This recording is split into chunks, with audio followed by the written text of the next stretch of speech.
Dear students, parents and teachers, ദീപികയുടെ Career Wings Fine ഫ്യൂച്ചറിലേക്ക് എല്ലാവർക്കും സ്വാഗതം. ഇന്ന് നമ്മൾ സംസാരിക്കുന്നത് scope of health care industry in India എന്ന ടോപ്പിക്കിനെ കുറിച്ചാണ്. ഒത്തിരി പാരൻസ് വളരെ വറീഡായിട്ട് ചോദിക്കുന്നൊരു ചോദ്യമാണ്, health care industry is growing, ഇന്ത്യയിൽ അതിൻ്റെ കറസ്പോണ്ടിങ് വേക്കൻസീസ് വരുന്നുണ്ടോ? ഓൾറെഡി MBBS ചില ആൾക്കാർ ജോലിക്ക് വേണ്ടി കഷ്ടപ്പെടുന്നു.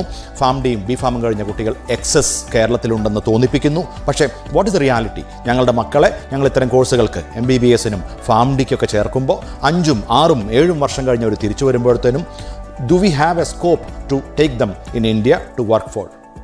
വലിയ ചോദ്യമാണ്. ഇതിന് കണക്കുകൾ പറയുന്നതാണ് എപ്പോഴും നല്ലത്. Health care industry is booming across the world. ഇത് ഒരു ഒറ്റവാക്കിലുള്ള ഉത്തരമാണ്. So parents who are worried about this, ഒറ്റവാക്കിൽ health care industry is seriously booming across the world. ഇന്ത്യയിൽ മാത്രമല്ല, അക്രോസ് ദ വേൾഡ് ബൂം ചെയ്യുന്നുണ്ട്. ഒരു ചില കണക്കുകൾ നോക്കണം. Scope of MBBS in India, for example, WHO കണക്ക് പ്രകാരം ഓരോ 1000 വ്യക്തികൾക്കും ഒരു ഡോക്ടർ. ഇതാണ് WHOൻ്റെ suggested Noam. 1 doctor for every 1000 people.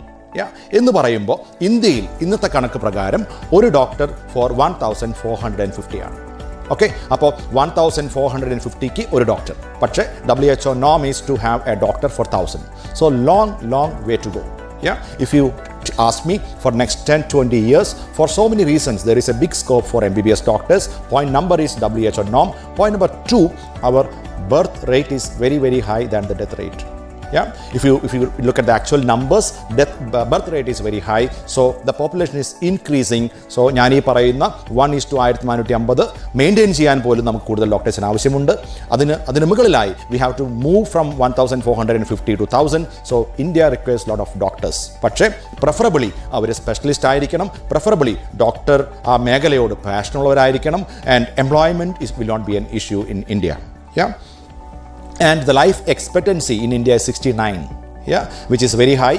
So ഡോക്ടേഴ്സിൻ്റെ ഡിമാൻഡിൽ നമുക്ക് ഇന്ത്യയിൽ യാതൊരു പ്രശ്നവും നമ്മൾ കാണുന്നില്ല. And what about other areas like Pharm D and all that? Pharm D, Biotechnology and Biomedical also have equivalent scope for in India. But when you look at within Kerala, you may find the number of opportunities are low because pharmaceutical industry, വലിയ hospitals എല്ലാം കേരളത്തിൽ എണ്ണം കുറവായതുകൊണ്ട് ഒരു പക്ഷേ within Kerala, if they are getting placed, some of them may get under employed. Pharm D കഴിഞ്ഞ കുട്ടികളുടെ ആഗ്രഹം ഡോക്ടർ സിംറ്റംസ് ഒക്കെ മനസ്സിലാക്കിയതിന് ശേഷം ഏത് കോമ്പിനേഷൻസ് ആണ് കൊടുക്കേണ്ടതെന്ന് തീരുമാനിച്ചതിന് ശേഷം may be I will prescribe the brand എന്നൊക്കെ പറയുന്ന ഒരു എക്സ്പോഷർ പ്രതീക്ഷിച്ചിട്ടാണ് കുട്ടികൾ ഫാം ഡി പഠിക്കുന്നത്. അത്തരം ഒരു എക്സ്പോഷർ ഒരു പക്ഷേ കേരളത്തിൽ അവർക്ക് കിട്ടിയെന്ന് വരത്തില്ല. പക്ഷേ within India, if you move to Mumbai, Delhi kind of locations, they are getting placed. And manufacturing industry, pharmaceutical ഇൻഡസ്ട്രിയിൽ manufacturing, quality control, regulatory affairs എന്നൊക്കെ പറയുന്ന ഒത്തിരി, ക്ലിനിക്കൽ ഡേറ്റ മാനേജ്മെൻറ്റ് എന്നൊക്കെ പറയുന്ന ഒത്തിരി മേഖലകളിൽ if you R A specialist, health care ഇൻഡസ്ട്രിയിൽ ഇന്ത്യയിൽ ഒത്തിരി വേക്കൻസീസ് ലഭ്യമാണ്. Also pharmaceutical industry is growing on double digits. Medical tourism in India is growing big time. So considering all this, parentsinodu kuttigalodum health care industry for next 10 to 20 years will not be an issue. You can definitely move forward for health care industry.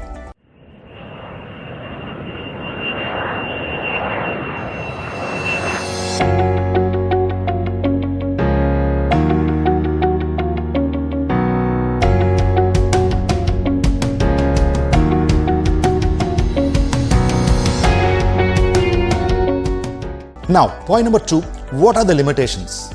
When I say there is a huge scope in India for MBBS and other pharmaceutical and healthcare industry എന്നൊക്കെ പറയുമ്പോൾ what are the limitations? മനസ്സിലാക്കിയിരിക്കണം. For example, for MBBS, we have got less than 70,000 seats only in India. ഈ 70,000 സീറ്റ്സിൽ പകുതി ഏകദേശം 35,000 seats government സെക്ടറിലാണ്, ബാക്കി private സെക്ടറിലാണ്. So 16 lakh students, when they write for NEET exams, you must understand commonsensically only the possible number of seats will not change. Only less than 5% of the students can make it. കാരണം എഴുതുന്നത് 16 ലക്ഷം കുട്ടികൾ, number of seats 70,000 എന്നൊക്കെ പറയുമ്പോൾ you must look at the mathematical probability to make it is less than 5%. ഇങ്ങനെ ഒരു common sense എപ്പോഴും കുട്ടികൾക്ക് ഉണ്ടാകണം.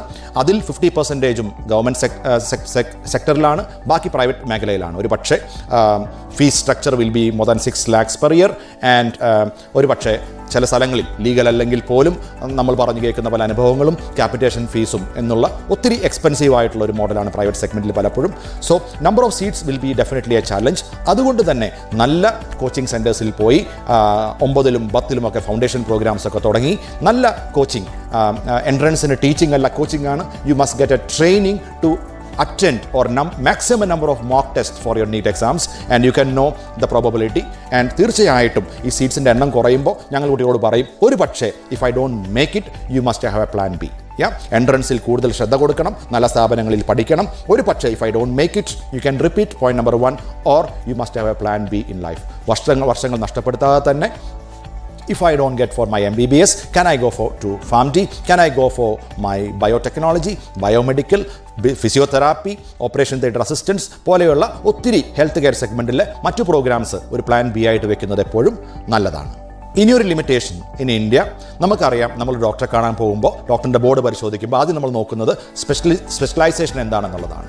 MBBS ഡോക്ടർമാരെയല്ല MD കഴിഞ്ഞ ഡോക്ടർമാരെയാണ് നമ്മൾ പലപ്പോഴും തിരഞ്ഞെടുക്കാറുള്ളത്. ഞാൻ നേരത്തെ പറഞ്ഞു 15-16 ലക്ഷം കുട്ടികൾ നീറ്റ് എക്സാം എഴുതുമ്പോൾ number of seats are only 70,000. അതിൽ തന്നെ ഈ MD സീറ്റ്സ് നോക്കുമ്പോൾ it's only 45,000 in our country. So ഏകദേശം 70,000 ഡോക്ടേഴ്സ് പുറത്തു വരുന്നുണ്ടെങ്കിലും MD പഠിക്കാനുള്ള സൗകര്യം വളരെ എക്സ്പെൻസീവാണ് MD പഠിക്കാനായിട്ട്. And number of seats are only 45,000. So that's another limitation that we are finding in our country. And also the lack of exposure. പുതിയ technology, പുതിയ മെഷീൻസ്, ഞാൻ നേരത്തെ പറഞ്ഞു Pharm D കുട്ടികൾക്ക് ബ്രാൻഡ് നിശ്ചയിക്കാനുള്ളൊരു എക്സ്പോഷർ, അത്തരം കൾച്ചർ നമ്മുടെ നാട്ടിൽ ആയി വരുന്നു. പക്ഷേ എങ്കിലും എക്സ്പോഷർ ലെവൽ നോക്കുമ്പോൾ ഒരു പക്ഷേ പലപ്പോഴും മറ്റു സ്ഥലങ്ങളിൽ പഠിക്കുന്ന കുട്ടികളുമായി കമ്പയർ ചെയ്യുമ്പോൾ കേരളത്തിൽ, ഇന്ത്യയിൽ we have limitations in getting the seats and also on practical exposure. മൂന്നാമതായി നമ്മൾ സംസാരിക്കുന്നത് technology and quality of services in India. when I say technology and quality of services, ഞാൻ എപ്പോഴും ഓർക്കുന്ന ക്വാളിറ്റി ഓഫ് സർവീസ് എന്നൊക്കെ പറയുമ്പോൾ എപ്പോഴും ഓർക്കുന്ന നമ്മുടെ ചെറുപ്പകാലത്തിലെ ഡോക്ടേഴ്സിൻ്റെ അടുത്ത് പോകുന്ന ചില അനുഭവങ്ങളാണ്. ഡോക്ടേഴ്സിനെ കണ്ട് പുറത്തിറങ്ങുമ്പോൾ അവരുടെ സ്റ്റെതസ്കോപ്പ് വെച്ചുള്ള പരിശോധനയും അവരുടെ ഒരു ചെറിയ ഇൻട്രാക്ഷനൊക്കെ കഴിച്ച് പുറത്തിറങ്ങുമ്പോൾ പലപ്പോഴും സ്കൂൾ മുടങ്ങി അസുഖമായിരിക്കുന്ന കുട്ടിയാണെങ്കിൽ പോലും പലപ്പോഴും പുറത്തിറങ്ങുമ്പോൾ നമ്മുടെ മനസ്സിലുണ്ടായ ഒരു വികാരം ഇപ്പോൾ അസുഖം മാറിയതുപോലെ ഉണ്ടെന്നുള്ളതാണ്. മരുന്ന് കഴിക്കുന്നതിന് മുൻപേ അസുഖം കുറഞ്ഞ പോലെ ഒരു ഫീലിംഗ്. ഡോക്ടർ നമ്മളെ തൊടുമ്പോൾ പരിശോധിക്കുമ്പോൾ അവരുമായി ഇൻട്രാക്ട് ചെയ്യുമ്പോൾ സൈക്കോളജിക്കലി വി ആർ ഫീലിംഗ് കുഴപ്പമൊന്നുമില്ല, now I M feeling better. ഇങ്ങനെയുള്ള ഒരു ക്വാളിറ്റി കൊടുക്കുന്നതിന് പകരം വിത്തൗട്ട് ഒരു ഹോസ്പിറ്റൽ ഡോക്ടറെ കാണുന്നതിന് മുൻപേ we must psychologically feel that I M feeling comfortable now എന്നൊരു ഓഫർ എല്ലാ ഹോസ്പിറ്റൽസും കൊടുക്കാനായി ശ്രദ്ധിക്കണം. അതിന് പകരം ഒരു പക്ഷേ മെഡിക്കൽ എത്തിക്സ് വലിയ വാക്കാണ്, ഞാനതിലേക്ക് ഡീപ്പായിട്ട് കടക്കുന്നില്ല. പക്ഷേ പലപ്പോഴും ഒരു ടെമ്പറേച്ചറിന് പോലും അതിൻ്റെ ഒരു ടെസ്റ്റുകളും ഇല്ലാതെ നേരെ ആൻറ്റിബയോട്ടിക്സിലേക്ക് പോകുന്നത് കാണുമ്പോൾ, ഫാർമ കമ്പനികളുടെ അതിര് കടന്ന ഒരു ഇൻഫ്ലുവൻസ് കാണുമ്പോൾ ഞാൻ മനസ്സിൽ നിന്ന് പറഞ്ഞു പോകുന്നു, ഒരു പക്ഷേ ഇന്ത്യയിൽ medical ethics and quality of services have to go up. അടുത്തതായി technology to improve the services. പല ഹോസ്പിറ്റൽസിലും നമ്മുടെ നാട്ടിൽ മാത്രം കാണുന്നൊരു പ്രത്യേകതയാണ്, ഒരു പക്ഷേ അസുഖം മൂർച്ഛിക്കുകയാണെങ്കിൽ I may have to shift from this hospital to the next hospital. ഇത് ഇന്ത്യക്ക് പുറമെ നമ്മൾ ഒരിക്കലും കാണാത്ത ഒരു പ്രക്രിയയാണ്. ഇന്ത്യക്ക് പുറമെ if you are admitted, if you are going to hospital, you get end to end services. എൻ്റെ അസുഖം മാറിയിട്ടോ അല്ലെങ്കിൽ മരണം വരെ ഞാൻ ആ ഹോസ്പിറ്റലിൽ തന്നെ, ഒരു പക്ഷേ അത്തരം കേസുകളാണെങ്കിൽ, അല്ലെങ്കിൽ അസുഖം മാറിയതിന് ശേഷം ഞാൻ പുറത്തേക്ക് വരുന്നു. ഒരു ഹോസ്പിറ്റലിൽ നിന്ന് വേറൊരു ഹോസ്പിറ്റലിലേക്ക് ഷിഫ്റ്റ് ചെയ്യുന്ന സമ്പ്രദായം ഏറ്റവും കൂടുതൽ നമ്മുടെ നാട്ടിലാണ്. That is only because of the lack of machineries and technology. I think അത്തരം എക്സ്പോഷേഴ്സ് നമ്മുടെ ഡോക്ടേഴ്സിനും നമ്മുടെ കുട്ടികളും കൊടുക്കാൻ സാധിച്ചാൽ ഒരു പക്ഷേ പേഷ്യൻസിന് നല്ല ക്വാളിറ്റി സർവീസ് നമുക്ക് കൊടുക്കാനായിട്ട് സാധിക്കും.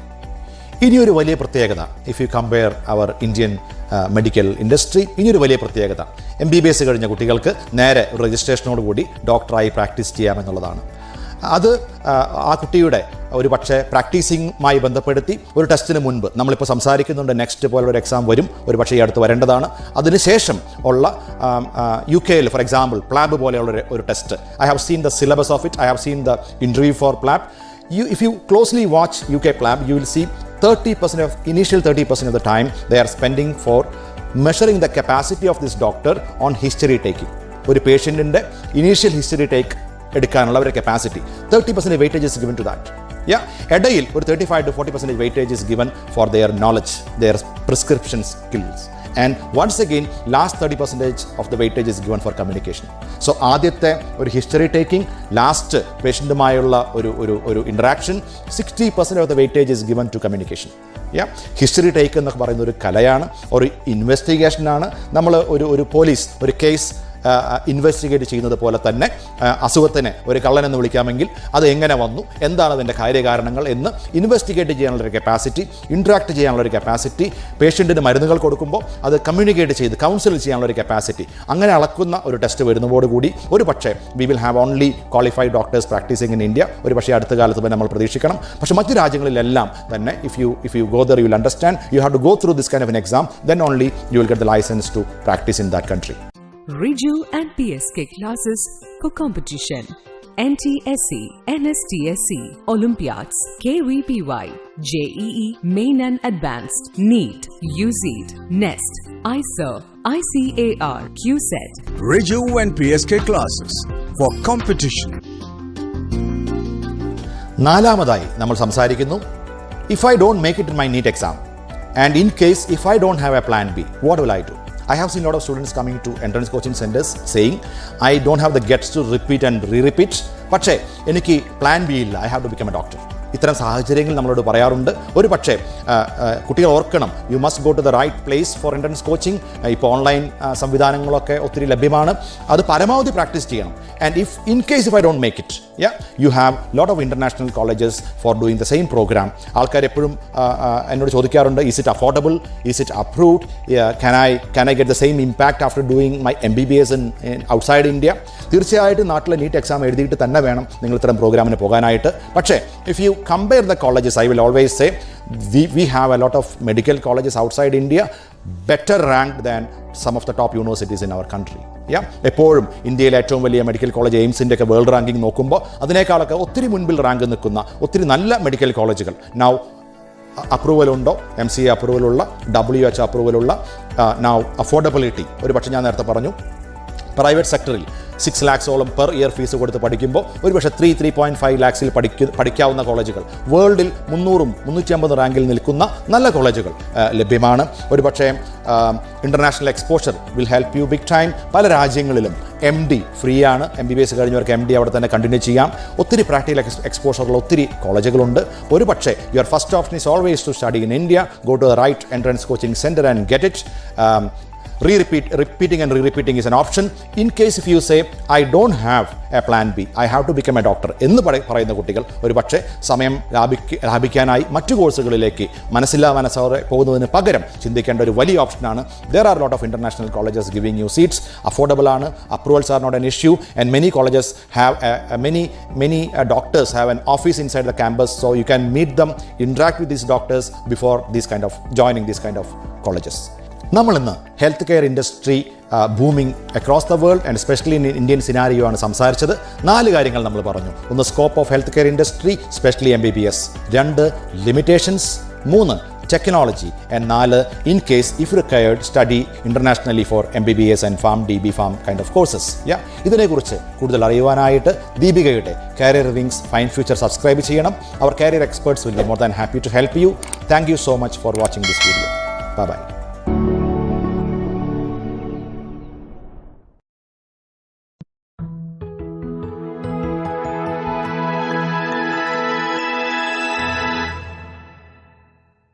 ഏവർക്കും നമസ്കാരം.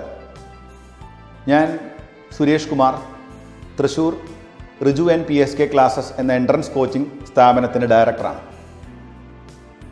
ഞങ്ങൾ റിജു ആൻഡ് PSK ക്ലാസസ് അല്ലെങ്കിൽ ഒരു കൂട്ടം ബെസ്റ്റ് ടീച്ചേഴ്സിൻ്റെ കൂട്ടായ്മ അങ്ങനെയും പറയാം. കേരളത്തിൽ 8 വർഷത്തോളമായിട്ട് ഞങ്ങൾക്ക് സാന്നിധ്യമുണ്ട്. സ്റ്റിൽ ലൈവായി നിൽക്കുന്നു. അപ്പോൾ ഞങ്ങളെക്കുറിച്ച് പറയുമ്പോൾ ലോക്ക്ഡൗൺ, നമ്മൾ ജീവിക്കുന്ന കാലഘട്ടം എല്ലാവർക്കും അറിയാം, കൊറോണയുടെ കാലഘട്ടം. പക്ഷേ നമുക്കത് ആ കൊറോണ കാലഘട്ടം എങ്ങനെ പോസിറ്റീവാക്കി മാറ്റാം.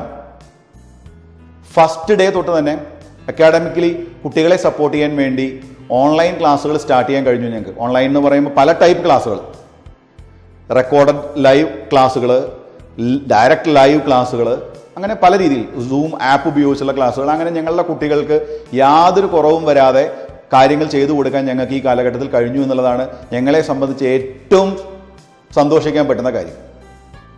അതിന് കൂടെ ഒരു കാര്യം കൂടെ നിങ്ങളോട് പറയാനാണ് ഞാൻ ഈ ഒരു അവസരം ഉപയോഗിക്കുന്നത്. ഇപ്പോൾ കേരളത്തിൽ അങ്ങോളം ഇങ്ങോളമുള്ള കുട്ടികളുണ്ട്. അവരെല്ലാവരും പലരും പരീക്ഷകളൊന്നും ഇല്ല എന്ന് വിചാരിച്ച് വളരെ റിലാക്സ്ഡ് ആയിട്ട് നടക്കുകയാണ്. പക്ഷെ ഒരിക്കലും നടക്കരുത്. നമ്മുടെ ഗവൺമെൻറ് നിങ്ങൾക്ക് തരുന്ന വിക്ടേഴ്സ് ചാനലിലൂടെയും അതുപോലെ മറ്റുള്ള രീതിയിൽ തരുന്ന ക്ലാസ്സുകളൊന്നും മിസ് ചെയ്യരുത്. കാരണം ഈ ക്ലാസ്സുകൾ ഇപ്പം മിസ് ചെയ്ത് കഴിഞ്ഞാൽ നമുക്കൊരു 3 months കഴിഞ്ഞാൽ, അല്ലെങ്കിൽ എന്നാണോ ലോക്ക്ഡൗൺ ഒക്കെ കഴിഞ്ഞ് സ്കൂൾ റീസ്റ്റാർട്ട് ചെയ്യുന്നത്, ആ സമയത്ത് നമുക്ക് ഒരുപാട് വർക്കുകൾ ക്യുമുലേറ്റീവായി വരും. ഒരു കാരണവശാലും ഈ സമയത്ത് നിങ്ങൾ നിങ്ങളുടെ സമയം ദുരുപയോഗം ചെയ്ത് കളയരുത്. അതാണ് എനിക്ക് പറയാനുള്ളത്. റിജുവൻ PSKയിൽ പഠിക്കുന്ന കുട്ടികൾക്ക് ഓൾറെഡി നല്ല സപ്പോർട്ട് ഞങ്ങൾ കൊടുക്കുന്നുണ്ട്. പുറമേയുള്ള കുട്ടികളെ സഹായിക്കാനും ഞങ്ങൾ ഈ വർഷം തീരുമാനിച്ചിട്ടുണ്ട്. അപ്പോൾ ഞങ്ങളുടെ ഓൺലൈൻ ക്ലാസ്സുകൾ ഏകദേശം ഒരു 85% ഡിസ്കൗണ്ടോട് കൂടി കുട്ടികൾക്ക് കൊടുക്കാൻ ഞങ്ങൾ തീരുമാനിച്ചിട്ടുണ്ട്. വളരെ ചെറിയ ഒരു ഫീസോട് കൂടി കുട്ടികൾക്ക് കൊടുക്കാൻ തീരുമാനിച്ചിട്ടുണ്ട്. അപ്പോൾ ഈ വീഡിയോ കാണുന്ന സ്കൂൾ അധികൃതർ, അതുപോലെ ടീച്ചർമാർ, അതുപോലെ പാരൻസ്, കുട്ടികൾ, അവരുടെ അറിവിലേക്ക് പറയുകയാണ്, അക്കാഡമിക്കലി എന്ത് സപ്പോർട്ടിന് വേണമെങ്കിലും റിജുവൻ PSK ക്ലാസ്സസിനെ നിങ്ങൾക്ക് കോൺടാക്ട് ചെയ്യാം. 24/7 നിങ്ങൾക്ക് സപ്പോർട്ട് കിട്ടും. കാരണം ഈ എൻട്രൻസ് എന്ന് പറയുമ്പോൾ എല്ലാവരുടെയും മനസ്സിലുള്ള ഒരു ധാരണ എന്ന് പറഞ്ഞാൽ വെറുതെ എഞ്ചിനീയറിംഗ്, മെഡിക്കൽ അങ്ങനെ മാത്രമല്ല, ലോകത്തുള്ള പല കോഴ്സുകളെക്കുറിച്ചുള്ള ഇൻഫർമേഷനും അതിലേക്ക് എത്തിപ്പെടാനുള്ള കാര്യങ്ങളെക്കുറിച്ചും സമഗ്രമായി നിങ്ങൾക്ക് ഒരു വിൻഡോയിൽ അറിയണമെങ്കിൽ നിങ്ങൾക്ക് റിജുവൻ PSK ക്ലാസ്സസിലേക്ക് വരാം. എല്ലാവർക്കും സ്വാഗതം. Thank you.